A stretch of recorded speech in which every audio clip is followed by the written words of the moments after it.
I love the freedom I have when I ride my bike, being out in nature. You know, you bypass a lot when you're in a car, but when you're actually biking, you get to be one with it, and I find some of my most creative thoughts come when I'm out pedaling. I love how you could jump on ramps and you could bike down trails. I ride all over Essex County. Essex County is one of the most beautiful places in the world to ride because the roads are open and clear and in good shape. The weather's good and the roads are flat. In this area, one thing about bike riding is you can do most of it biking all year round. It's, I think of it like the Netherlands of North America because it's flat. Rather than being in my car and unaware of what's going on around me, my bike allows me to meet my neighbors. It allows me to see directly what's going on in my neighborhood and around the streets, around my community. It's just a great way to get around and do the things that I would otherwise do in my car. I like to do them on my bike. You can do it whether you're a kid that's just 6 or 7 years old, you know, and getting out there. Or last week we were in an event and we saw someone who was 86 years old. And so this, you know, it just ranges. So no matter what your age is, there's a bike for you. I love my bikes. I like exploring the city and the community that I live in. I like traveling with my bikes and exploring other cities on my bikes. I have different bikes for different adventures. My bike is my car. I use it every day. When I get on my bike and I start riding, I feel like a kid. I think one of the most important events of someone's life is when they learn how to ride a bike, and people forget that. It's my one go-to get anywhere machine. I think it'd be more fun to ride with friends on the way to school. It'd be more fun, it's healthier for the environment too. The scenery's changing, you're having fun on it, and it's much more of an experience, and you're getting that exercise without even realizing you're doing it. Cycling is a wonderful form of transportation. It's a healthy living and active way to travel, and what we need to do is build better facilities and amenities to take on all the new cyclers. All your senses are involved. You get to see it and feel it and smell it. I hear the birds, I'm in the fresh air. I love to ride my bike because it's good exercise. Yeah, usually I ride with my dad and like he takes the dog on it, so it's like exercise for everybody. The ride has such a value to their mental and physical health. It's completely worth the push, the collaboration of other parents to make sure they're all safe. It's totally worth the effort. And great way to get to know some great people that are out there on their bikes riding. Go outside, get on the bike, take the kids. It's a family fun time, and it sets the way for the future.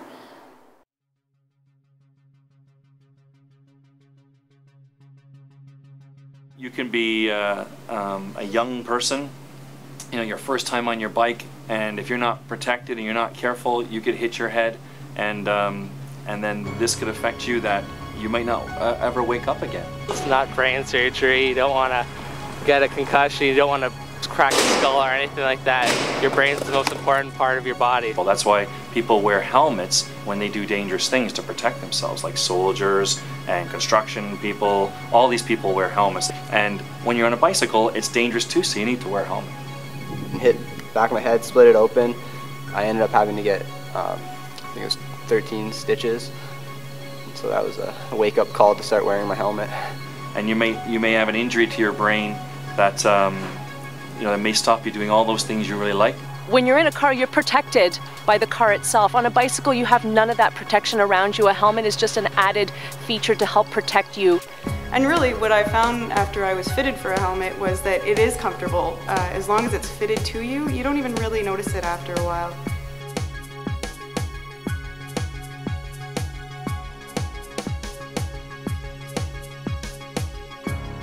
Two, V, one.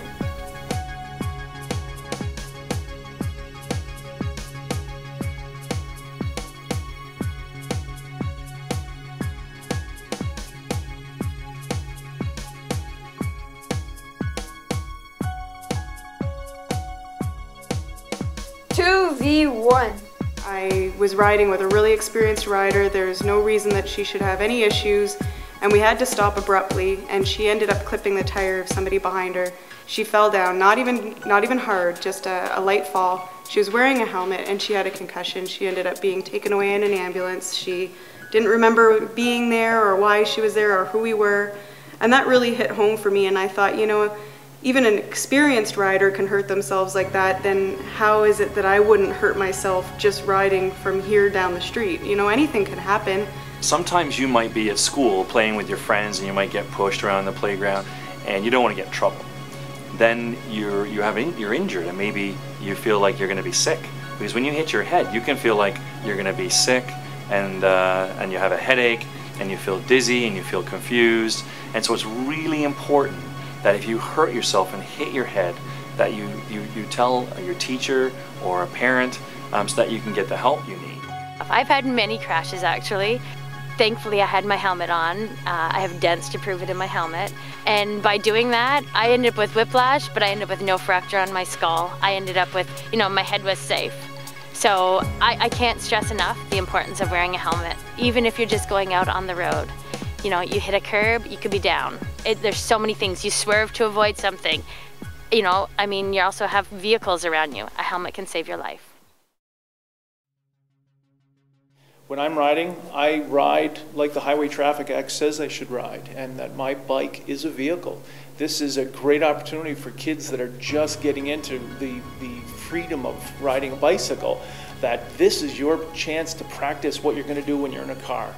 And remember, you're only on a 25-pound vehicle, and you just got to be wary, you know, and make sure you do a shoulder check, you know, when you're changing lanes. Make sure that you're signaling properly so you're not doing anything too erratic, so that a motorist knows what you're doing.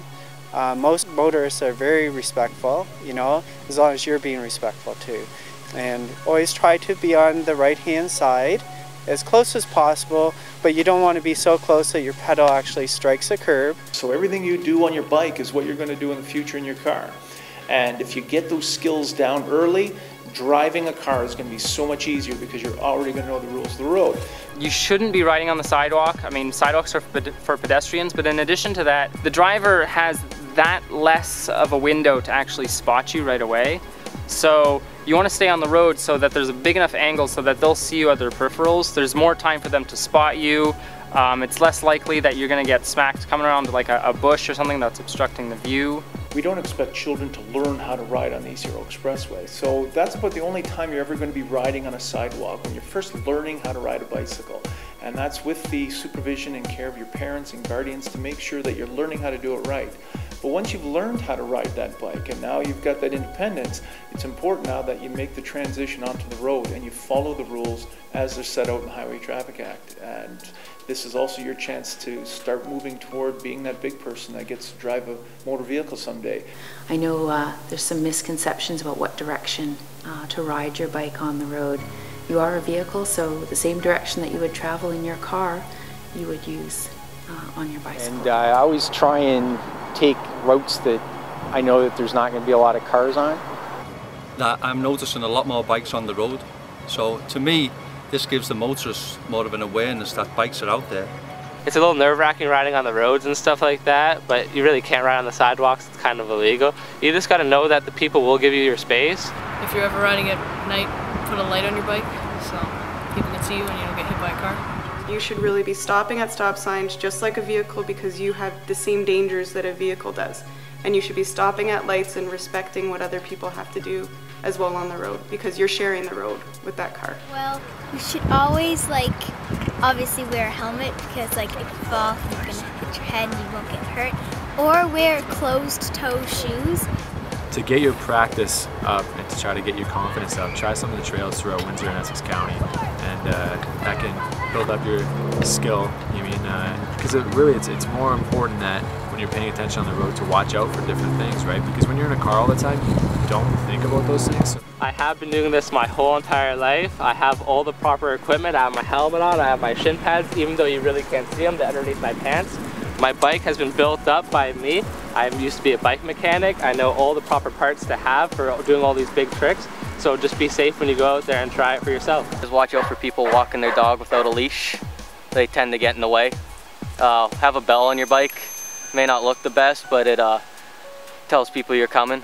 You should be dressed brightly and be very visible to a motorist, because a motorist is not necessarily looking for a cyclist, they're looking for other cars. So you want to give them the best opportunity to see you.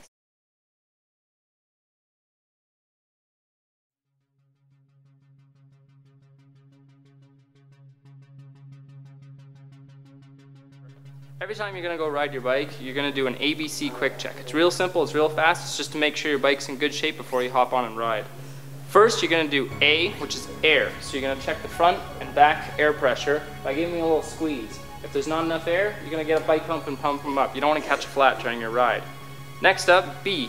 That's for brakes and bars. Brakes, you just want to grab the brakes, give them a little squeeze, make sure it's working properly. I mean, that back wheel is going nowhere. Next up, B for bars. You want to make sure your bar's on tight. If it's wiggling or separating from the front of the wheel direction, then you know that's going to be a bad problem if you ride. If you suddenly get, hit a bump and your bars go one way and your wheels go other way, you're going to go the third way. C is for chain. You're going to make sure your chain is clean and well oiled. If it has dirt, debris, you want to pick that out, scrub it out. I mean, there's specialized bike tools for that, but hey, you could use a piece of cloth or a toothbrush or something. Also make sure there's oil on it.